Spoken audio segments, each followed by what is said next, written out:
Hey everyone, I am still shaking from reading this one. The level of toxic elitism and straight-up evil parenting we are looking at today belongs in the Am I the Devil subreddit Hall of Fame. Just a trigger warning.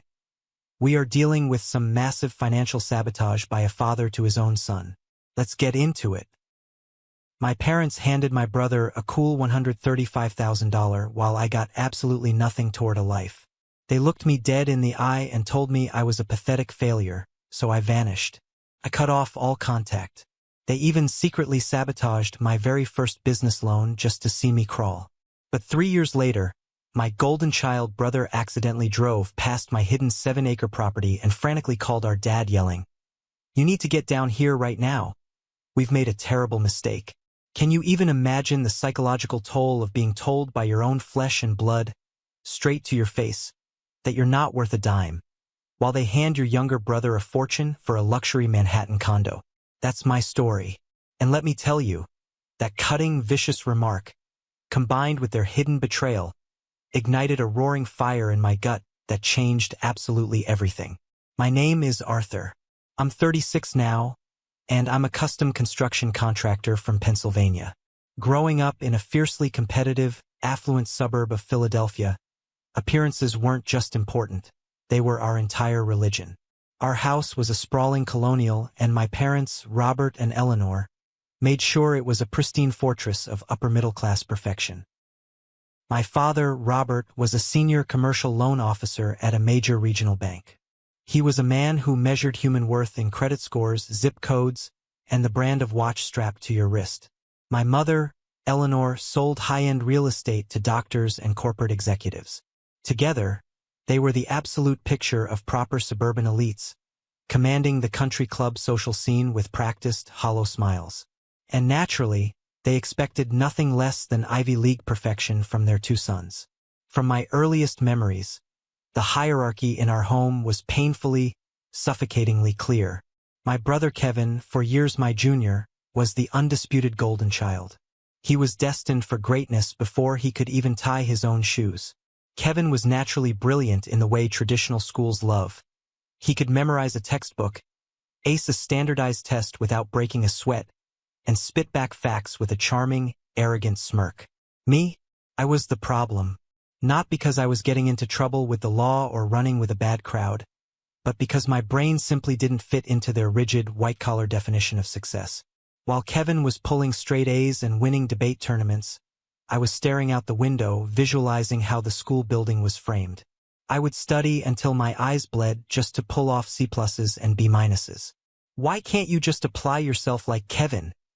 became the soul-crushing soundtrack of my entire childhood. Every parent-teacher conference ended with my father's tight-lipped, furious disappointment and my mother's forced, embarrassing apologies to my teachers. But what my parents never saw, or perhaps actively chose to ignore, was that I possessed a completely different kind of intelligence. While Kevin lived in the abstract world of equations and historical dates, I had an intuitive, almost spiritual understanding of the physical world. By the time I was 10, I could dismantle our lawnmower, diagnose a blown gasket, and rebuild the engine before my dad even finished his Sunday golf game. My hands understood the language of mechanics and would long before my brain could articulate it. The defining moment of my youth, the moment that truly cemented my place in the family, happened the summer I turned 14. I spent 3 grueling, blistering months building a treehouse in the massive oak at the back of our property. But it wasn't just some flimsy platform made of scrap pallets. I had salvaged high-quality lumber from nearby residential construction sites, always asking the foreman politely, who often gave me extra supplies because they respected my hustle. I built a legitimate 2-story structure. It had framed windows, a cantilevered deck, a shingled roof, and proper load-bearing joists. Neighbors would stop their evening walks just to marvel at it. Mr. Jenkins, a retired structural engineer who lived 3 doors down, brought me a cold soda one afternoon, inspected my joints, and told me he hadn't seen such natural craftsmanship in 30 years. For a brief, naive moment, my chest swelled with pride. I genuinely thought, this is it. This is the thing that will finally make my dad proud of me. The day I finished, sweeping the last bit of sawdust off the deck, I sprinted into the house and practically dragged my father outside to see it. He stood at the base of the oak tree, dressed in his tailored suit, holding his leather briefcase. He glanced up. He didn't climb the ladder. He didn't ask how I calculated the weight distribution. He looked at it for exactly 10 seconds, checked his Rolex, and sighed. "Well," Robert said, his voice dripping with casual disdain, "I hope you're done playing with wood now. Summer's almost over, Arthur. Real men use their brains, not just their sweat. You need to focus on getting your grades up, otherwise you'll end up swinging a hammer for some guy like me for the rest of your life." He turned and walked inside. It felt like he had taken a crowbar directly to my ribs. That was the day I realized that in my family, manual labor, no matter how skilled or beautiful, was viewed as a symptom of a lesser mind. I was a second-class citizen in my own home. High school only widened the agonizing chasm between Kevin and me. Kevin's bedroom transformed into a shrine of elite achievement, trophies, plaques, and eventually, the ultimate prize, an early decision acceptance letter to Yale University. When that letter arrived, my parents lost their minds. They threw a massive catered party in our backyard. They rented a tent. They hired a string quartet. My father stood on our patio, his arm draped heavily over Kevin's shoulders, his face flushed with expensive scotch and unadulterated pride. "To my son, the Yale man," he toasted to the crowd of bankers and realtors. Later that evening, he tossed Kevin the keys to a brand-new silver Audi. "You'll need reliable, respectable transportation in New Haven," he declared. I spent that entire party hiding in the kitchen, silently washing the catering dishes, completely invisible. 4 years earlier, when I had graduated high school, there was no catered tent. There was a forced, tense dinner at a local steakhouse where my mother complained about the service the entire time. My graduation gift was a used laptop my dad's bank was cycling out of inventory. Why? Because I wasn't going to a traditional 4-year university. I had been accepted into a highly respected technical college with a rigorous construction management and advanced carpentry program. When I had announced my decision to attend trade school, the reaction was nothing short of apocalyptic. "A trade school?" Eleanor had gasped, dropping her fork onto her china plate as if I had just announced I was joining a street gang. "Arthur, we did not raise our son to be a dirty blue-collar worker. What am I supposed to tell the girls at the country club? That my son is a carpenter?" The absolute horror in her voice, the way she spat the word carpenter like a slur, burned itself into my memory. The bitter, pathetic irony that she made her living selling houses built by men exactly like me was completely lost on her. "Construction management isn't a real degree, Arthur." Robert had chimed in, his tone final and authoritative. "It's a glorified certificate for people who can't handle real academics. You're settling for the bottom of the barrel. We will not fund this embarrassment." And they didn't. They cut me off financially the day I turned 18. Are you kidding me right now? Cutting off your own kid because he wants to learn a highly skilled, incredibly lucrative trade? The absolute snobbery. She sells houses but looks down on the guys who build them? Make it make sense. How would you even look at your parents after that? I started trade school with absolutely zero support. Every single penny of my tuition came from my meager savings and a punishing work schedule. I took classes during the day and worked evenings and weekends at a massive hardware store, constantly covered in dust and smelling of industrial adhesive.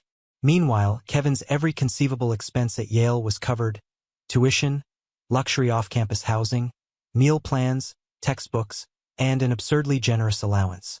He never knew the cold, gnawing panic of wondering if he could afford groceries for the week. But despite the bone-deep exhaustion, I thrived. For the first time in my life, I was surrounded by people who spoke my language. My instructors, grizzled veterans of the construction industry, recognized my raw talent immediately. I wasn't just good at the physical labor. I understood the business side, the estimating, the supply chain logistics, the project management. I graduated at the absolute top of my class. My parents did not attend my graduation. Kevin had a regional tennis tournament that weekend, and my mother texted me to say they just couldn't make the logistics work. I read that text sitting alone in my rented cap and gown, crumpled my phone into my pocket, and swore I would never expect anything from them again. I immediately secured a job as an assistant project manager at a highly respected local commercial firm. It was grueling work, but I was absorbing knowledge like a sponge. And it was there, covered in drywall dust and sweating through my high-vis vest, that I met Maggie.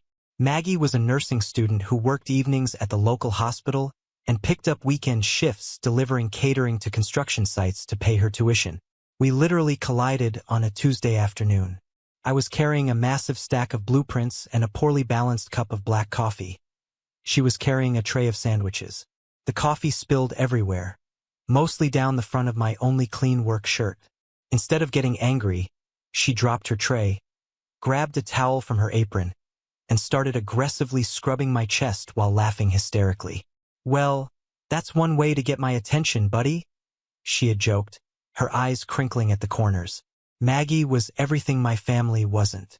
She was grounded, fiercely independent, and utterly unimpressed by wealth or status. On our first real date at a cheap diner, I nervously tried to hide my hands under the table. They were heavily calloused, scarred from slipped chisels, and permanently stained with wood finish. My mother used to look at my hands with visible disgust. But Maggie reached across the sticky formica table, grabbed my hands, and pulled them into the light. She traced the thick calluses with her thumb. "These are the hands of a man who actually builds things," she said softly, looking me right in the eye. "My grandfather was a mason. These are honorable hands, Arthur." I nearly broke down crying right there in the diner. Unlike my parents, Maggie never once questioned whether my ambitions to own my own firm were worthy. She just asked how she could help me carry the load. We were two people fighting our way up from the bottom, fueled by grit and mutual respect. We moved into a tiny, drafty one-bedroom apartment to save money. My parents never visited. "That neighborhood is a little rough for my Mercedes," my mother had casually remarked when I invited them for dinner. What she really meant was that my life wasn't affluent enough to exist in her reality. By the time I hit 30, I had spent years mastering my craft, saving every agonizingly earned dollar, and studying the market. I finally took the terrifying leap and officially launched Arthur's Custom Builds. I started with nothing but a beat-up Ford F-150, a garage packed with tools I'd accumulated over a decade, and an unshakable work ethic. The early days were a brutal test of endurance. I was the estimator, the project manager, the lead carpenter, the accountant, and the janitor. I worked 14-hour days, coming home to Maggie smelling of sweat and sawdust, falling asleep at the kitchen table while reviewing ledger books. Maggie, who was now a registered nurse, became our primary breadwinner during those lean first months, working grueling double shifts at the hospital just to keep the lights on and the truck fueled. Slowly, my reputation for obsessive quality and absolute integrity began to spread. I wasn't just slapping up drywall. I was doing intricate, high-end woodwork that required precision. But I hit a massive wall. To take the company to the next level, I needed to secure bonding and buy a specific set of heavy equipment to bid on a lucrative historic renovation contract. It was the job that could put my company on the map. To do it, I needed a $50,000 small business loan. It wasn't a massive amount of money in the grand scheme of things, but to me it was a mountain. I spent 3 weeks preparing my business plan. My credit was flawless. My profit margins, though small, were incredibly consistent. I had collateral in my equipment. I walked into a prominent local bank, a competitor to the one my father worked for, deliberately avoiding his territory, wearing my one cheap suit, carrying a meticulously organized binder. The initial meeting with the commercial loan officer, a young guy named Davis, went incredibly well. He looked over my numbers, praised my profit-loss projections, and virtually guaranteed the approval. "This is a solid file, Arthur. We love backing hard-working local guys like you. I'll push this through underwriting. Expect a call by Friday." I went out and celebrated with Maggie that night. We split a cheap bottle of wine, practically buzzing with excitement. This was our breakthrough. Friday came and went. No call. Monday passed. On Wednesday, I finally got Davis on the phone. His voice was completely different, tight, nervous, and evasive. "Arthur, listen. I'm sorry, but we have to decline the application." The floor dropped out from under me. "Decline? Davis, you said my file was bulletproof. My credit is a 780. I have the collateral. What happened in underwriting?" There was a long, excruciating pause on the line. I could hear Davis shifting uncomfortably in his leather chair. "Arthur, it's complicated. You're considered a high-risk liability in this specific sector. Our risk management team decided to pass. I can't say anything more. I'm sorry." And he hung up. I was devastated. I sat in my truck in the bank parking lot, gripping the steering wheel until my knuckles turned white, trying to fight off a panic attack. Without that loan, I couldn't take the historic renovation job. My business would stagnate. But my gut told me something was deeply wrong. Bankers don't do sudden 180-degree turns on solid files without a catalyst. 2 days later, I went back to the branch, determined to get a straight answer. I waited until 5 p.m., when Davis was walking to his car in the parking garage. I intercepted him. "Davis, please. Man to man. You're killing my business. I just need to know what the hell is wrong with my numbers so I can fix it." Davis looked around the empty concrete garage, his face pale and conflicted. He sighed heavily, rubbing his temples. "It's not your numbers, Arthur. God, I shouldn't be telling you this. If this gets out, I lose my job." He stepped closer, lowering his voice to a whisper. "Your father is Robert, right? Senior VP over at Sterling National." My blood ran ice cold. "Yes, Arthur. Your dad plays golf every Sunday with our regional vice president of underwriting. Last weekend, your name came up.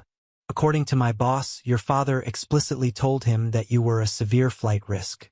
He said your business was a chaotic mess, that you lacked the intellectual capacity to manage cash flow, and that you were secretly drowning in off-book debt. He told our VP, as a professional courtesy between bankers, to deny your application." I stopped breathing. The concrete walls of the garage seemed to spin. "Why?" I choked out. "Why would he do that?" Davis looked at me with deep pity. "Your dad told him that you needed to be taught a lesson about the real world. That you needed to fail hard so you'd give up this blue-collar fantasy, come crawling back to him, and accept an entry-level desk job he arranged for you at Sterling. He actively blackballed you, Arthur. In this town's banking circle, a senior VP's word is gospel. Nobody is going to touch your paper now." My jaw is literally on the floor. He didn't just withhold support. He weaponized his power at the bank to bankrupt his own flesh and blood. This isn't just toxic parenting. This is straight-up financial abuse. You can see his father is absolutely spiraling because his son didn't conform to his snobby country club aesthetic.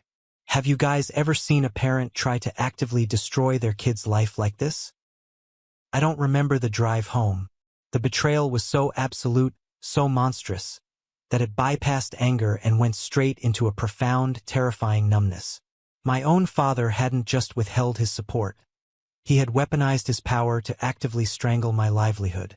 He wanted to crush my spirit, bankrupt me, and force me to my knees just so he could mold me into a compliant, white-collar drone that fit his country club aesthetic.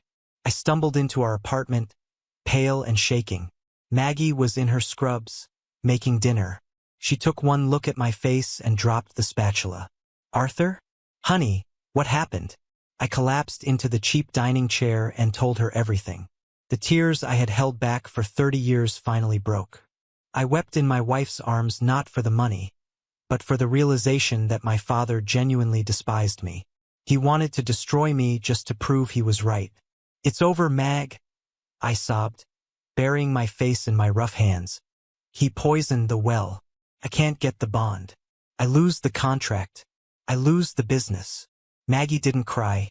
Her jaw set, her eyes hardening with a fierce, terrifying resolve.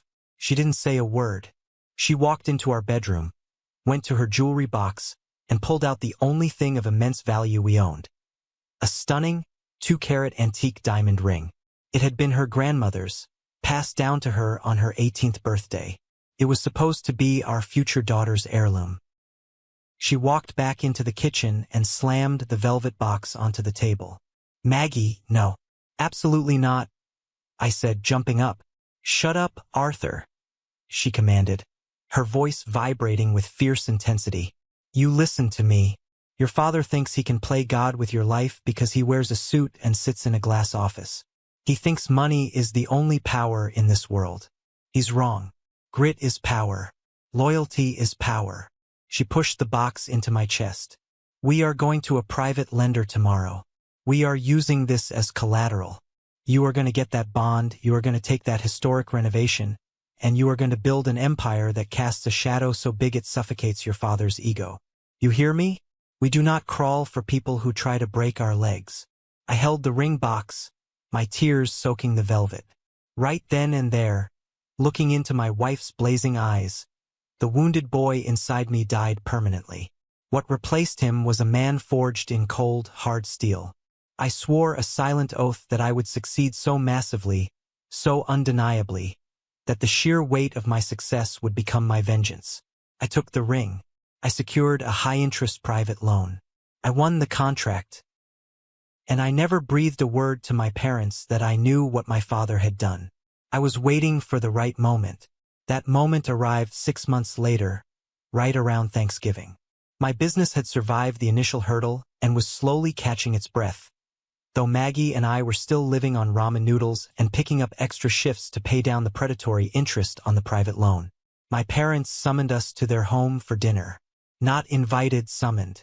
Maggie had almost refused to go, still harboring a volcanic rage toward Robert, but I asked her to trust me. I needed to look him in the eye one more time as a man. When we arrived, the house smelled of expensive cedar wood and roasting lamb. Kevin was already there, holding a glass of $200 Cabernet, looking remarkably smug in a tailored designer suit. He had recently graduated from Yale Law School and landed an associate position at a cutthroat corporate firm in Manhattan. The entire dinner was a nauseating performance of wealth and elitism. Robert grilled Kevin about his billable hours and the high-profile partners he was rubbing elbows with. Eleanor wanted to know every detail about the exclusive nightclubs Kevin was getting into. Maggie and I sat at the end of the long mahogany table, virtually silent, eating off fine china that felt like it belonged in a museum rather than a home. Finally, as dessert was being served, Robert clinked his silver spoon against his crystal wine glass.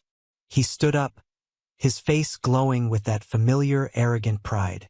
Eleanor and I have a very special announcement to make, Robert began, looking proudly at Kevin. As you all know, Kevin has positioned himself beautifully for a spectacular career in New York. However, the real estate market in Manhattan is vicious. A man of Kevin's caliber needs an appropriate address to entertain clients and maintain his professional trajectory. He paused for dramatic effect. So, your mother and I have decided to reward his hard work. We have just wired Kevin $135,000 for the down payment on a luxury condo overlooking Central Park. To the Yale man. The audacity to announce this at dinner while Arthur and Maggie are sitting right there. Surviving on ramen and working extra shifts. $135,000 for a condo. While Arthur was literally begging for a $50,000 business loan that Robert deliberately blocked. I would have flipped that mahogany table over. What would you have done in Arthur's shoes right here? To Kevin, Eleanor cheered, raising her glass. The dining room fell dead silent. Maggie's fork clattered loudly onto her plate. I just sat there, staring at my father, waiting for the second half of the speech. The part where they acknowledged their other son, sitting 10 feet away, who had been bleeding and sweating for every dime he had. It never came. Maggie couldn't contain it anymore. Her face was flushed red with righteous anger. What about Arthur? She asked, her voice tight, slicing through the celebratory atmosphere like a scalpel. My parents looked at her as if she had just tracked dog feces onto their Persian rug. What about him, Maggie? Robert asked coldly, setting his wine glass down. We have been married for years. We live in a cramped one-bedroom apartment, Maggie said, her voice rising, trembling with suppressed fury. Arthur works harder in one day than most people do in a month. His business is growing, but we are drowning in overhead because we have absolutely zero safety net. Are you planning to help us with a down payment, too? Even a fraction of $135,000 would literally change our lives. Eleanor scoffed, a delicate, condescending sound. Maggie, dear, that's entirely different. Kevin is a corporate attorney. He has a real career. He needs this to advance in society. Arthur chose an alternative path. I finally found my voice. It was dangerously calm. Are you saying you won't help us because I'm a contractor, Dad? Robert leaned forward, resting his elbows on the table, fixing me with a look of absolute, unapologetic contempt. Let's be brutally honest, Arthur. Why on earth would we reward failure? Kevin listened to our guidance. He went to a top-tier university, secured a prestigious position, and is moving up in the world. You explicitly rejected our advice. You chose to be a laborer. You made your bed, Arthur. Now lie in it. Failure. He actually said the word out loud. I looked down at my hands, the hands that had built homes, the hands that were currently fighting to keep my family afloat. Then I looked up at the man who shared my DNA. You're right, Robert, I said, standing up slowly. The use of his first name made him flinch. I made my bed, but you didn't just refuse to help me make it. You actively tried to set it on fire while I was sleeping in it. Robert frowned, a flicker of genuine confusion crossing his face. What kind of melodramatic nonsense are you talking about? I leaned across the table, planting my calloused hands on the polished mahogany, bringing my face inches from his. My voice dropped to a lethal whisper. Sterling National, Regional VP of Underwriting. I know about the phone call, Robert. I know you personally sabotaged my $50,000 business loan to bankrupt me. I know you tried to destroy my company to force me into crawling back to you for a desk job. The color completely drained from Robert's face. His mouth opened, but no sound came out. Eleanor gasped, her hand flying to her pearl necklace. Even Kevin looked shocked, staring at our father in disbelief. For a split second, I saw panic in Robert's eyes, but his narcissism was too deeply ingrained. He quickly recovered, his jaw setting defensively. I was trying to teach you a lesson about the real world. You were in over your head, Arthur. I was doing you a favor by shutting down that ridiculous fantasy before you ruined yourself entirely. You are a monster, Maggie spat out, standing up so violently her chair crashed backward to the floor. You are a small, arrogant, pathetic little man. I walked around the table, grabbed Maggie's coat, and draped it over her shoulders. I looked at Eleanor, who was staring at me wide-eyed, and then back at Robert. You didn't teach me a lesson about the real world, Robert. You taught me that I don't have a father. Enjoy your country club. Enjoy your $135,000 condo. You have no son named Arthur anymore. If you ever contact me, my wife, or attempt to interfere with my business again, I will make sure the banking commission hears exactly how a senior VP uses his position to orchestrate personal vendettas. I didn't wait for a response. I took Maggie's hand, and we walked out the front door into the freezing November night. We didn't look back. That was the last time I spoke to my family for 3 years. The aftermath of cutting contact was unlike anything I had ever experienced. There was a profound, hollow grief for the family I realized I was never going to have, but more than that, there was an explosive, terrifying liberation. The suffocating weight of constantly seeking my parents' unearnable approval had been severed. I took all that rage, all that betrayal, all the humiliation of sitting at that mahogany table, and I funneled it directly into a nuclear reactor of ambition. I stopped trying to just survive in my business. I decided I was going to conquer. My 3-year business plan was violently compressed into a 1-year, sleep-deprived sprint. I started taking on the most complex, demanding custom woodwork and renovation projects in the state, jobs other contractors were too scared to touch. Maggie and I lived like hermits. We didn't take vacations, we didn't eat at restaurants, we didn't buy new clothes. Every single dollar of profit was viciously reinvested back into the company, paying off that private loan and upgrading my equipment. I found a mentor in George, a grizzled, 68-year-old master builder, who had run the local market for 4 decades. He saw my drive, took me under his wing, and taught me the intricacies of scaling a high-end construction firm. When George decided to retire, he bypassed his own useless nephews and sold his prestigious client list and legacy branding directly to me. Arthur's Custom Builds wasn't just surviving anymore. It was rapidly becoming the gold standard for luxury construction in the region. But the real turning point, the physical manifestation of my vengeance and my freedom, happened 18 months after the dinner. I found a piece of property that everyone else had written off. It was a massive, 7-acre parcel of land situated about 40 minutes outside the city limits. It was heavily wooded, incredibly steep, and practically inaccessible. Developers had passed on it for years because the cost of clearing an access road and leveling a build site was considered financial suicide. The asking price was ridiculously low. Where others saw a barren, logistical nightmare, I saw a fortress. I saw a place where no one in a tailored suit and a silver Audi would ever bother me. I liquidated my personal savings and bought it in cash. Maggie thought I was slightly crazy, but she never doubted me.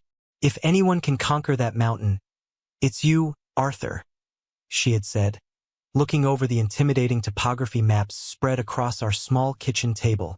The next year was the most physically agonizing period of my life. During the day, I was running a multi-million-dollar contracting business, managing crews, and negotiating with architects. But at night and every single weekend, I was on that mountain. George lent me his old, diesel-spewing bulldozer. I taught myself how to operate it under the harsh glare of halogen work lights. I spent hundreds of hours in the pitch-black, freezing rain, and sweltering humidity, tearing down dead trees, moving literal tons of earth, and carving a winding half-mile access road up the steep grade. There were nights my hands cramped so violently I couldn't uncurl my fingers from the joysticks of the dozer. There were mornings I woke up in the cab of my truck, covered in mud and diesel grease, too exhausted to drive back to the apartment. But every time my muscles screamed for me to quit, every time I thought about giving up and selling the land, I would see Robert's arrogant face in the dark. I would hear his voice. Why would we reward failure?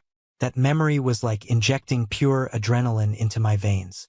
I would fire up the diesel engine and push another ton of dirt. Eventually, the road was cut. The build site was leveled, sitting perfectly on a high ridge that offered a breathtaking, panoramic view of the wooded valley below.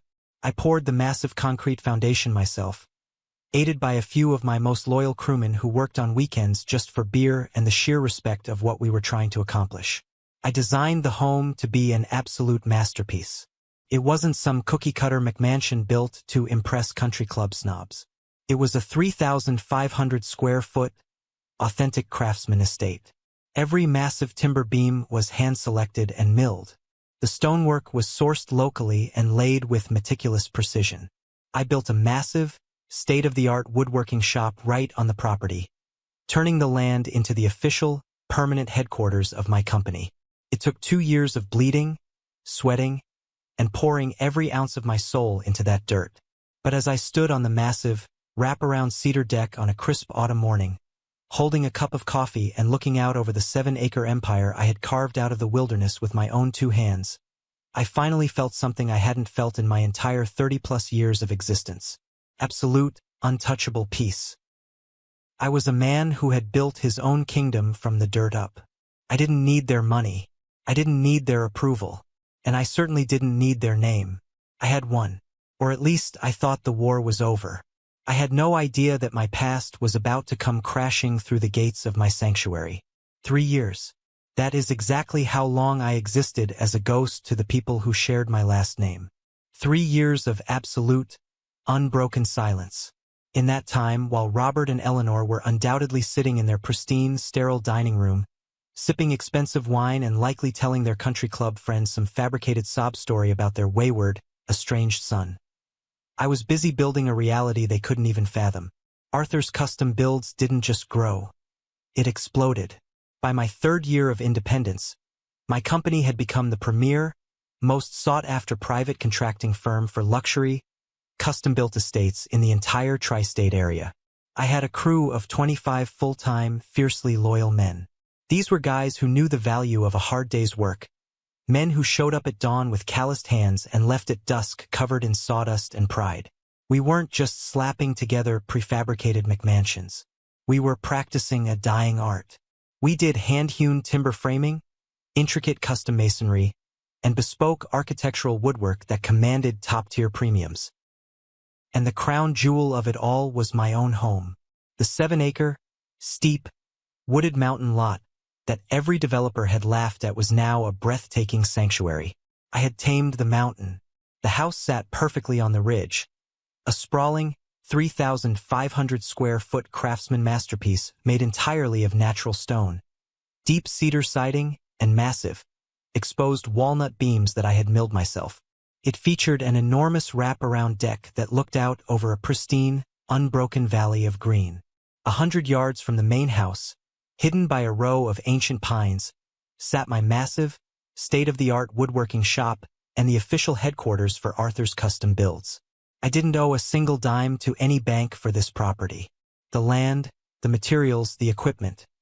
Every nail and every stone was paid for in cash, earned entirely by the sweat of my brow and the unwavering support of my wife. Maggie, my absolute rock, had also found her triumph. While I was conquering the mountain, she had been promoted to head charge nurse of the pediatric wing at the region's largest hospital.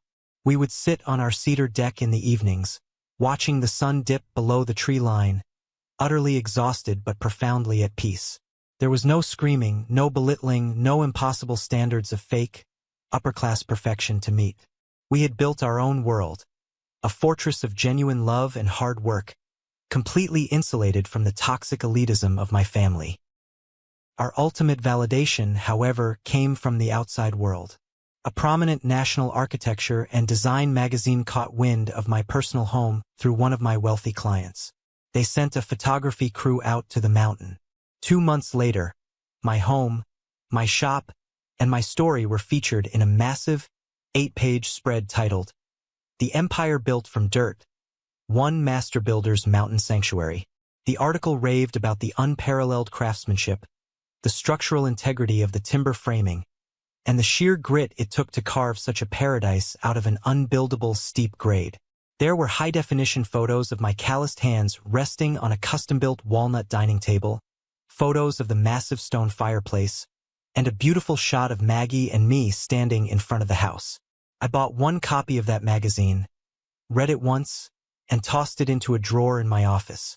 I didn't frame it. I didn't post it on social media to brag, because true power, true masculinity, doesn't need to scream for attention. I knew what I had accomplished, and that was enough for me. But as fate would have it, the universe has a very funny, very brutal way of forcing the truth into the light. The silence I had cultivated for 3 years was about to be shattered, and it wasn't going to start with my father. It was going to start with the golden child. It was a blistering Tuesday afternoon in late August. I was in the main shop wearing a dust mask and ear protection, running a massive slab of raw oak through the industrial planer. The roar of the machine was deafening, blocking out the rest of the world. Down at the bottom of the mountain, about a half-mile away from my front door, Kevin was having the worst day of his week. He had driven out to the rural counties to meet with a reclusive, ultra-wealthy tech client regarding a complex tax shelter trust. GPS signals in the deep woods were notoriously unreliable, and Kevin, stressed and rushing in his silver Audi, took a wrong turn off the main county highway. He drove up a winding, heavily wooded private access road, completely lost, frantically tapping his navigation screen. He rounded a steep bend and suddenly found himself forced to hit the brakes. Rising up before him were massive, custom-forged iron gates, flanked by 2 towering pillars of hand-laid river stone, and bolted directly into the stone, cast in heavy, dark bronze, was a massive plaque that read, "Arthur's Custom Builds, World Headquarters and Private Estate." According to what Kevin told me later, he literally put his car in park, stepped out onto the asphalt, and stared at the gates for 5 full minutes, his brain completely unable to process what his eyes were seeing. Beyond the gates, the paved driveway snaked up the mountain, revealing glimpses of the sprawling, magazine-worthy craftsman mansion, and the massive, professional-grade workshop facility. Landscaping crews were meticulously trimming the grounds. Heavy-duty company trucks, all bearing my logo, were parked neatly in the designated commercial lot. This was the same brother who, 3 years ago at a Thanksgiving table, was told he was a pathetic failure who made his bed in the dirt. This was the brother my father had proudly claimed would end up bankrupt and begging for a desk job. Kevin pulled out his phone. His hands were shaking. He dialed our father's private office line at the bank. When Robert picked up, Kevin didn't even say hello. "Dad," Kevin breathed into the phone, his voice a frantic, high-pitched whisper of pure disbelief. "Dad, you need to get down here right now. I think we've made a terrible mistake. You have no idea what Arthur has built." Robert, sitting in his glass office 30 miles away, was annoyed. "Kevin, what are you talking about? Where are you?" "I'm looking at a fortress, Dad. A literal estate. Arthur didn't fail. He conquered the whole damn mountain." "Oh man. Sweet, sweet karma." The golden child accidentally discovering the multi-million-dollar fortress built by the quote-unquote pathetic failure. You can just picture Kevin completely unhinged right now, realizing his entire Wall Street life is a massive scam compared to what his brother built from the dirt. That evening, just as the sun was setting and the crew had gone home, I was sweeping up the shop floor when I heard the crunch of tires on gravel. I walked out to the main driveway and saw a silver Audi slowly pulling up to the house. The driver's side door opened, and Kevin stepped out. I hadn't seen my brother in 3 years. The man standing before me was barely recognizable as the smug, arrogant golden boy who had confidently accepted a $135,000 handout for a Manhattan condo. He was 32 years old but looked 45. He was wearing a ridiculously expensive tailored suit, but it hung loosely on his frame, as if he had lost 15 pounds of muscle. His skin was pale, carrying a sickly, grayish undertone. The dark, heavy bags under his eyes spoke of chronic, agonizing sleep deprivation. He just stood there in the driveway, looking up at the towering timber beams of my home, looking at the massive shop, and finally, looking at me. I was wearing stained Carhartt work pants, a sweat-soaked t-shirt, and steel-toed boots. I didn't yell. I didn't cross my arms and gloat. I just rested my hands on my hips and said, "You look lost, Kevin." "Arthur," he croaked out. His voice broke completely. I got lost. The GPS." He couldn't finish the sentence. To my absolute shock, Kevin's shoulders collapsed, his face crumpled, and he started to openly, heavily weep right there in my driveway. The polished corporate attorney completely disintegrated. I walked over, put a heavy hand on his shoulder, and guided him up the stone steps onto the cedar deck. Maggie came out of the house, wiping her hands on a dish towel. She saw Kevin, saw the state he was in, and her maternal, nursing instincts immediately overrode her past anger. She went inside and brought out a glass of cold water and a chair. For the next 2 hours, sitting on the deck as the stars came out, the dam broke. Kevin spilled his guts. He confessed everything. "Now I'm drowning, Arthur," Kevin sobbed, burying his face in his hands. "That perfect life they wanted for me, the one they paid for, it's killing me slowly. It's a prison." He told us about the nightmare of Wall Street corporate law. He was working 100 hours a week, surviving on a terrifying cocktail of high-grade espresso, anti-anxiety medications, and prescription sleep aids just to function. The prestigious $135,000 condo down payment from our parents had locked him into an astronomical mortgage that devoured his entire, supposedly massive salary. The culture at his firm was toxic, cutthroat, and completely devoid of human morality. He spent his days finding legal loopholes for billionaires to hide their wealth. "My girlfriend left me 4 months ago," Kevin admitted, staring blankly at the wooden floorboards. "She said I was an empty shell of a human being. And she was right. I don't produce anything. I don't build anything. I just move invisible money around a screen to make rich men richer. I have a Yale degree, a Rolex, and a Manhattan address, and I have never been more miserable in my entire life. When I saw your gates today, Arthur," I was so profoundly jealous of you, I thought my chest was going to cave in. He looked up at me, his eyes bloodshot and desperate. You built something real. You have a legacy. I have absolutely nothing. I sat back in my chair and looked at my younger brother. 3 years ago, I would have paid money to see him this utterly broken. I would have relished the schadenfreude of the golden child falling off his pedestal. But sitting there now, as a man who had already won his own wars, I felt no joy in his suffering. I just saw a victim. Kevin wasn't the architect of his misery. Robert and Eleanor were.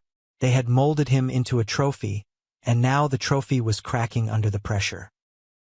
A lesser man would have laughed and told him to get off the property. But true strength isn't about crushing people who are already on their knees. It's about having the power to destroy someone and choosing to build them up instead. Kevin, look at me, I said, my voice low and steady. He lifted his tear-stained face. You're 32. You're not dead. But if you stay on that hamster wheel, you will be in 5 years. What else can I do? He asked desperately. It's all I know. I'm a lawyer in golden handcuffs. You're smart with numbers. You understand complex contracts. You understand tax law and corporate structuring. I listed off. My company is pulling in 8 figures in gross revenue now. I am a builder, Kevin. I am not a guy who likes sitting behind a desk arguing with commercial insurance adjusters, running payroll logistics, or handling corporate tax strategy. I need an executive. I need a chief financial officer. Kevin stared at me, his jaw literally dropping. Arthur, are you offering me a job? I'm offering you a fresh start, I corrected him. The pay will be a massive step down from your Wall Street salary, but you'll work normal hours. You'll sweat. You'll be part of a team that actually creates something tangible, something that will outlast us both. And most importantly, you won't have to answer to Robert anymore. Kevin didn't even hesitate. He didn't ask about the exact salary or the benefits package. He stood up, walked over to me, and wrapped me in a crushing, desperate hug. It was the first time my brother had hugged me since we were little kids. The real explosion, however, happened 3 weeks later. Maggie and I were hosting a massive end-of-summer barbecue for my entire construction crew on our property. Kevin had driven down for the weekend. Without telling me, Kevin had done the unthinkable. He had called our parents and invited them to my house. He told them he had a major life announcement to make and insisted they come to the address he provided. When Robert's pristine black Mercedes S-Class rolled through my iron gates, I could practically feel the shockwave radiating from the vehicle. They parked near the shop and stepped out. Robert was wearing a casual polo shirt that cost more than a drywaller's weekly paycheck. Eleanor had her designer sunglasses pushed up into her perfectly coiffed hair. They walked up the stone pathway, their eyes darting wildly over the massive estate, the dozens of parked trucks, and the massive crowd of men drinking beer and eating barbecue on the deck. They looked completely disoriented, as if they had stepped onto another planet. They hadn't seen the magazine article yet. They genuinely believed I was still living in a cramped apartment, scraping by on pennies. I stood near the massive outdoor grill, holding a pair of tongs, watching them approach. I didn't greet them. I didn't smile. I just let them take it all in. Before Robert could even formulate a sentence to ask how I had managed to break into someone else's luxury estate, Kevin stepped forward to the center of the patio. He cleared his throat loudly, drawing the attention of my crew and our parents. Mom, Dad, thank you for driving out here, Kevin said, his voice surprisingly steady. The dark bags under his eyes were already starting to fade. I asked you here because I wanted you to hear this directly from me, in front of the man who saved my life. Robert frowned, crossing his arms. Kevin, what is this about? And what are we doing at Arthur's? Whatever this is Arthur's empire. Dad? Kevin said clearly, his voice carrying over the crowd. And as of yesterday, it's also my new workplace. I have officially resigned from my firm in Manhattan. I have listed the condo you helped me buy on the market, and I will be returning your $135,000 down payment from the equity of the sale. I am walking away from Wall Street. I have accepted a position as the Chief Financial Officer of Arthur's Custom Builds. The absolute silence that fell over the deck was deafening. You could have heard a pin drop on the cedar planks. Eleanor gasped, clutching her chest as if she had just been shot. Kevin, no, you can't be serious. You are a Yale-educated corporate attorney. You are throwing away your entire future, your prestige, for this. She waved her hand dismissively at my crew of rugged, bearded carpenters and masons. Robert's face turned a dangerous, mottled shade of crimson. The veins in his neck bulged against his collar. He took a menacing step toward Kevin. You are out of your goddamn mind, Robert hissed, his voice vibrating with pure, unadulterated rage. You're throwing away an Ivy League education to work in the dirt? For him? For a failed carpenter? I will not allow this. I will cut off every dime of financial assistance you receive. I will freeze your trust fund.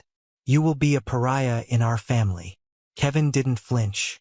He stood tall, looking our father dead in the eye, and delivered the single greatest verbal execution I have ever witnessed. Keep your money, Dad. Keep your trust fund. And keep your country club, Kevin said, his voice ringing with newfound masculine authority. Arthur built an empire out of dirt, sweat, and absolute integrity. You built a house of lies, manipulation, and ego. I'd rather be a laborer in Arthur's kingdom than a prince in your prison. Let's go, Kevin.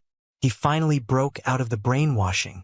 Telling his dad he'd rather be a laborer in Arthur's kingdom than a prince in his prison is the most epic mic drop I've ever heard. Robert's ego just got shattered into a million tiny little country club pieces. What do you even say back to that? Robert looked like he had been struck by lightning.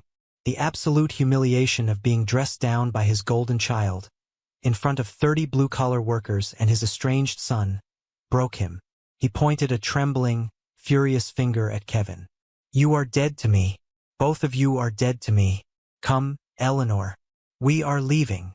They practically ran back to their Mercedes, the tires spinning on the gravel as they sped out of my gates. As the taillights disappeared down the mountain, my entire crew erupted into a massive, roaring cheer. I walked over to Kevin, handed him an ice-cold beer, and clinked my bottle against his. He was finally free. A full year passed after that explosive barbecue. True to his word, Kevin moved to a modest apartment in town, rolled up his sleeves, and completely revolutionized the back-end financials of my company. With Kevin handling the complex tax structuring, the commercial insurance negotiations, and the massive supply chain logistics, I was freed up to do what I did best: build masterpieces. Our profit margins soared. We were an unstoppable team. The brotherly bond we had been denied as children was finally forged in the fires of actual, meaningful work. And then came the absolute pinnacle of my professional career. I had just finished the largest, most complex contract my company had ever undertaken. It was a $5 million, ultramodern luxury compound built onto the edge of a cliff overlooking a massive lake for a famous regional tech CEO. It was an architectural marvel of glass, steel, and my signature custom timber framing. To celebrate the completion, and to generate high-end leads, the client allowed us to host a private, invitation-only showcase gala at the property before they moved in. We catered the event with high-end food and an open bar. The guest list was a who's who of the region's elite: local politicians, wealthy developers, hospital board members, and, crucially, senior executives from all the major regional banks.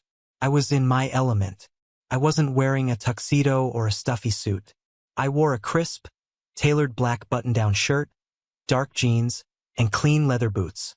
I stood in the massive, vaulted great room, holding a glass of club soda, surrounded by a group of wealthy investors who were hanging on to my every word as I explained the load-bearing capacity of the cantilevered steel balcony. And then, like a bad penny turning up in a gold vault, I saw them. Robert and Eleanor walked through the massive double doors of the foyer. They hadn't been invited.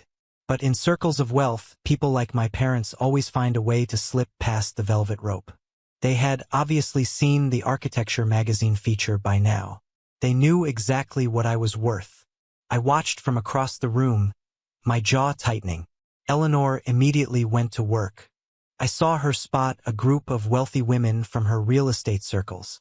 She marched right up to them, a sickeningly sweet smile plastered on her face, and pointed directly at me across the room. I could read her lips. Yes, that's my son, Arthur. He built this entire place. We are just so incredibly proud of our boy's vision. It made me physically nauseous. The sheer, unadulterated hypocrisy of a woman who had once called my profession dirty and embarrassing, now trying to siphon social currency from my sweat and blood. Then I saw Robert spot me. He straightened his expensive silk tie, grabbed 2 glasses of champagne from a passing waiter, and began to weave his way through the crowd toward me. He pasted on a look of practiced, paternal warmth that didn't reach his cold, calculating eyes. He approached my circle. The investors, recognizing the senior banker, nodded respectfully and stepped back, allowing us a moment. "Arthur, my boy," Robert said, his voice loud enough for the surrounding VIPs to hear. He offered me one of the champagne flutes. "Absolutely magnificent work. Truly. Your mother and I are simply blown away by this property." I didn't take the glass. I just looked at his hand, then up at his face. "You aren't on the guest list, Robert." Robert chuckled, a smooth, practiced sound, brushing off the cold reception. He stepped slightly closer, lowering his voice into what he thought was a conspiratorial, father-son tone. "Arthur, listen. I know things have been heated between us in the past. Blood runs hot, as they say. But watching you tonight, seeing the empire you've built, I am man enough to admit when I've misjudged a situation." He took a sip of his champagne, his eyes scanning the room full of millionaires. "Perhaps Eleanor and I were hasty in our assessment of your career path. You've clearly proven yourself in the real world." He paused, waiting for me to fall into his arms, starved for the validation I had craved as a 14-year-old boy. When I remained completely silent, he pressed on. "We are family, Arthur, and family shouldn't be estranged, especially not when we could be a formidable team.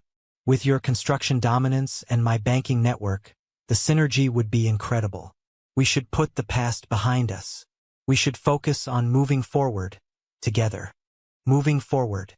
He wasn't apologizing for the abuse. He wasn't apologizing for the emotional neglect. He was trying to execute a hostile takeover of my success because I had finally generated enough capital to be useful to him. He wanted to parade me around the country club, introduce me to his banking buddies, and pretend he was the guiding hand behind the master builder. I didn't lose my temper. I didn't scream or throw a punch. Rage is the weapon of a man who lacks control. Absolute, ice-cold calmness is the weapon of a king. I looked at Robert, then I looked past him to the center of the great room. There was a small, elevated landing near the grand staircase. I walked past him, stepping up onto the landing. I tapped a spoon against my glass of club soda. The sharp ringing cut through the chatter, and within seconds, the massive room fell completely silent. 200 of the most powerful people in the region turned their attention to me. "Thank you all for coming tonight," I began, my voice projecting clearly across the vaulted space. "Building a home like this is never the work of one man. It requires a brotherhood." I gestured to my crew, who were grouped near the bar.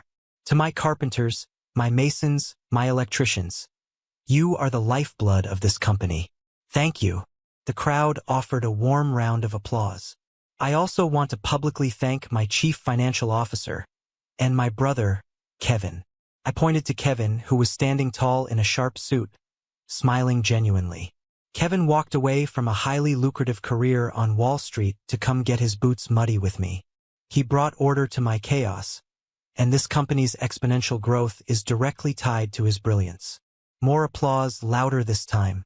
"But most importantly," I continued, looking down at the front row of the crowd where Maggie stood. She was wearing a beautiful emerald green dress, her hand resting gently on her slightly rounded stomach. "I want to thank my wife, Maggie. Years ago, when we had absolutely nothing, when my company was on the brink of collapse and I couldn't secure a dime of funding, she quietly sold her grandmother's antique diamond ring to keep the lights on. She believed in me when the rest of the world turned its back. And tonight, I am beyond honored to announce that in 6 months, she is going to make me a father." The room erupted into cheers and joyful applause. I stepped down off the landing, kissed Maggie softly, and then turned. The smile vanished from my face. I walked purposefully through the crowd, heading directly straight for Robert. The VIPs, sensing the sudden shift in the atmosphere, naturally parted like the Red Sea. I stopped exactly 2 feet in front of him. Eleanor had materialized by his side, sensing the tension. Several of Robert's banking colleagues and rival executives were standing well within earshot, watching us intently. "Arthur, really, a beautiful speech?" Robert whispered, trying to maintain his public smile, though sweat was visibly beading on his forehead. "Now, as I was saying, about us moving forward?" "Moving forward?" I repeated. My voice was low, but in the hushed, attentive silence of the surrounding crowd, it carried like a gunshot. "Yes, moving forward as a family," Robert urged, his eyes darting nervously to the regional VP of his rival bank, who was standing just 5 feet away, listening closely.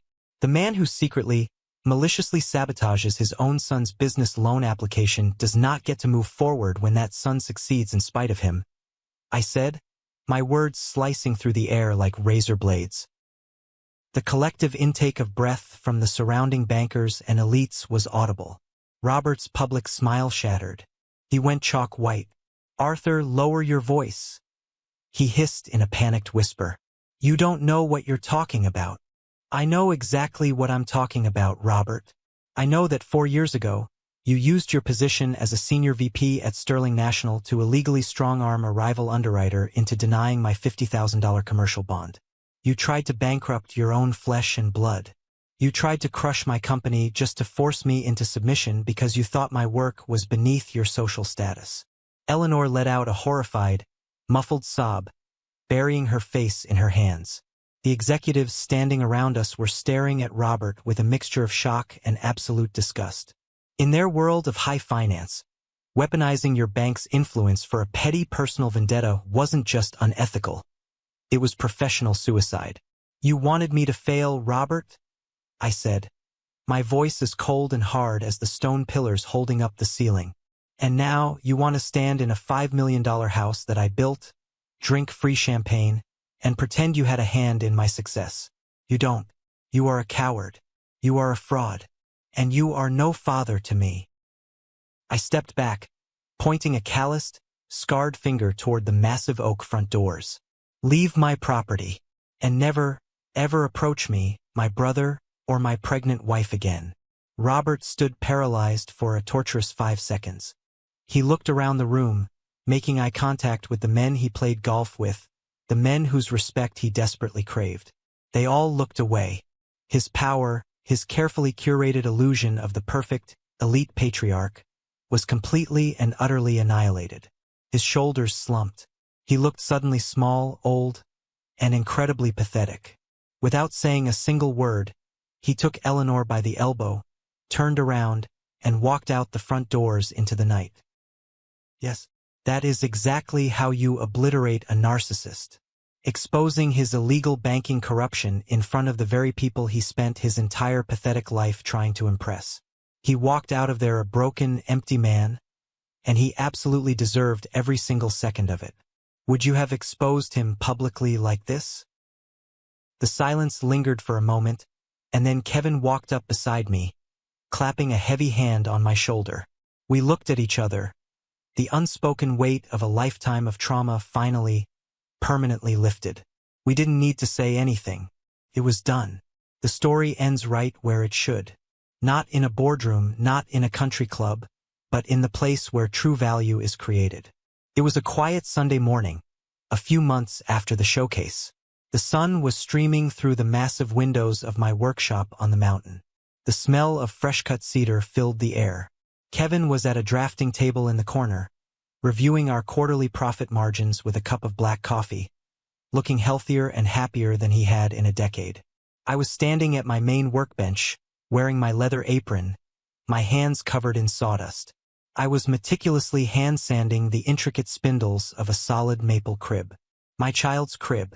I ran my callous thumb over the smooth wood, feeling the grain, knowing that every joint was flawless, every measurement exact. I thought about the lessons I would teach my son or daughter. I wouldn't teach them to worship money. I wouldn't teach them to judge a man by the label on his suit or the neighborhood he lived in. I would teach them that true respect is earned in the dirt. I would teach them that a man's worth is measured by his integrity, by how fiercely he protects the people he loves, and by the undeniable quality of the things he builds with his own two hands. My parents tried to break me by handing my brother a fortune and leaving me with nothing but my sweat and a hammer. But what they didn't understand is that when you build a man from the ground up, out of hardship and raw determination, you build a foundation that $135,000 could never buy. You build something that lasts forever. What an absolute legend Arthur is. This story hits so hard because it shows the vile reality of status-obsessed parents. Robert and Eleanor didn't love their sons. They loved the optics of their sons. They treated human beings like accessories to match their Audi and their golf club memberships. The fact that Robert went out of his way to illegally block a tiny $50,000 loan just to break his own kid's spirit is pure, concentrated evil. He wanted to starve Arthur into submission. But Arthur took that betrayal and forged it into an untouchable empire. And let's be real, Kevin's redemption arc was beautiful. He realized the golden cage was still a cage, and he chose brotherhood over fake prestige. This is a massive win for the underdogs. User BigTimber88 says, Arthur went too far at the gala. Robert is still his dad, and humiliating him in front of his bank rivals was just petty revenge. YTA. Are we reading the same story, BigTimber88? Petty revenge? Robert literally tried to ruin Arthur's life and bankrupt him. He tried to destroy a man's livelihood just to say, I told you so. Exposing a corrupt banker to his peers isn't petty. It's a public service. Arthur didn't start the fire, he just let Robert burn in the one he set himself. User Night Shift Nurse replies, we are ignoring the real MVP here. Maggie offering up her grandmother's heirloom ring without a second thought to save his business is top-tier wife material. Spot on, Night Shift Nurse. Maggie is the absolute backbone of this story. She saw the grit in Arthur when his own blood treated him like dirt. She didn't flinch when things got rough. That's what real partnership looks like. Not whatever fake, transactional marriage Robert and Eleanor have going on.